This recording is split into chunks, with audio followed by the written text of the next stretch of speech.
Hello viewers, आप सभी का हमारे चैनल में बहुत बहुत स्वागत है। आज हम शुरुआत करेंगे महिंद्रा से, जहां आप देखोगे कि एसएमएल महिंद्रा की चाल शेयर में लगातार 20% का आपको सर्किट देखने को मिला है। न्यूज के आते ही लगातार आपने देखा होगा कि ऐसे ऊपर की ओर जाता हुआ नजर आया और आखिरकार इसने परसेंट का अपर सर्किट लगाया। यहाँ पर लाइसेंसिंग रिलायबिलिटीज का ट्रांसफर कर दिया गया है, जिसके कारण आप देखोगे कि महिंद्रा के ग्रुप के द्वारा यह न्यूज दी गई है। और अब सेक्टर वाइज भी आप देखोगे तो एक और कॉम्पिटिटर आपको देखने को मिल सकता है। यहाँ पर ट्रांजैक्शन 31 जुलाई तक आपको देखने को मिलेगा और अगस्त तक यह अब सुमितो कॉर्प्स और इजुकी मोटर्स से नियंत्रण में जाता हुआ दिखाई दे सकता है। अब इसका नाम बदल करके एसएमएल महिंद्रा कर दिया गया है और ट्रक और बस कारोबार को भी इसी कंपनी के तहत लाने की तैयारी की जा रही है। वहीं आइसर मॉडल के क्वार्टर वन के रिजल्ट आने के कारण रॉयल एनफील्ड की बिक्री में प्रॉफिट दिखाई दिया। इसी के साथ कंपनी ने भविष्य की मांग को देखने का आंध्र प्रदेश से नई प्रॉफिटेबल एक न्यूज और आती हुई नजर आई और लगातार इसको प्रॉफिट दिखाई दिया। वहीं अगर आइसर मोटर लिमिटेड में बात करें तो 2027 की पहली तिमाही के रूप में रॉयल एनफील्ड के द्वारा काफी अच्छा मैन्युफैक्चरिंग देखने को मिला और प्रॉफिट बढ़ता हुआ नजर आया।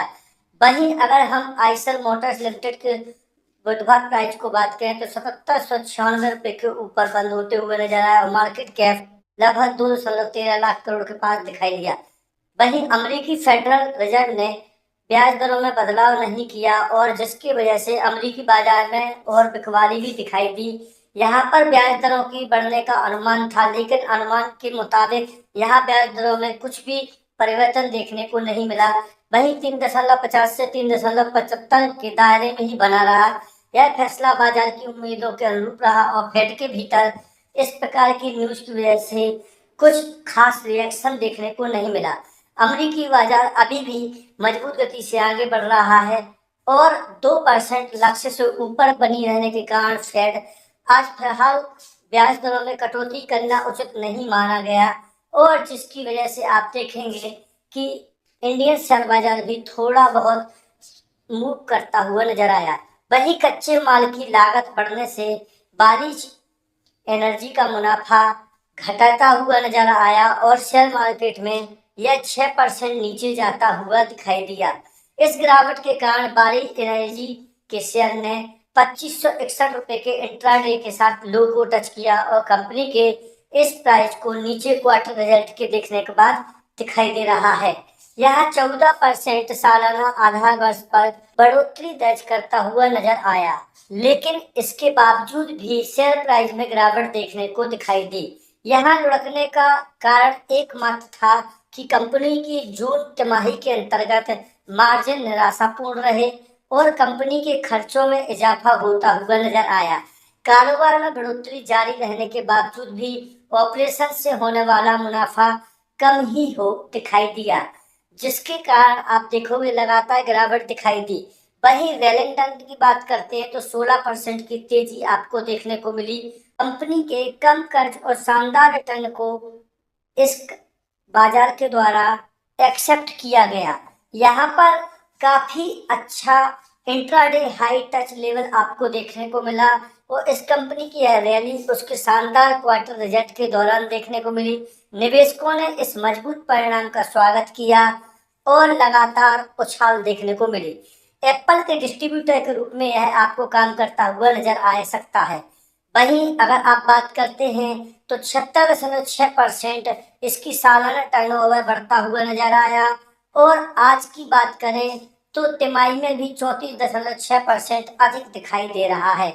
वहीं टिप्स के रूप में आप देखेंगे कि थार और स्कॉर्पियो की बिक्री में कोई भी प्रकार की गिरावट नहीं आई, जिसके कारण क्वार्टर वन के रिजल्ट के बावजूद महिंद्रा ऊपर की ओर चढ़ता हुआ नजर आया और सालाना स्तर पर 7% की बढ़ोतरी देखने को मिली। यह कंपनी के परफॉर्मेंस को और ज्यादा अच्छा बना देता है और कंपनी को एक हाई लेवल देता हुआ यह आपको शेयर दिखाई दे रहा होगा। यहाँ पर काफी अच्छा परफॉर्मेंस के साथ साथ रिजल्ट भी पुट किया गया है, जिसके कारण एसयूवी और कमर्शियल वाहनों की कीमतों में बढ़ोतरी हुई, लेकिन इन सबके बावजूद भी कोई भी हमें घाटा प्रोवाइड नहीं होता हुआ दिखाई दिया और लगातार यह शेयर ऊपर की ओर जाता हुआ आपको नजर आया। 23% की सालाना बढ़ोतरी दर्ज करते हुए यह शेयर आपको दिखाई दिया होगा। वहीं एल&टी को एनटीपीसी के द्वारा 5,000 से 10,000 करोड़ के बीच में एक मेगा ऑर्डर मिला है, जिससे 1600 मेगावाट का प्लांट छत्तीसगढ़ में आपको दिखाई दे सकता है। एनटीपीसी के द्वारा इस प्रकार की पहले भी प्रोवाइड करवाए गए हैं एल&टी को, लेकिन अभी वर्तमान में काफी बड़ा ह्यूज ऑर्डर मिला है, जिसकी वजह से और ज्यादा ऊपर जाने के इसके अनुमान लगाए जा रहे हैं। वैसे तो एल&टी को किसी प्रकार के नाम की आवश्यकता नहीं है। आपके पास यदि निवेश है तो इस शेयर के साथ बने रहिए और यह शेयर आपको मजबूत रिटर्न प्रोवाइड कर सकता है।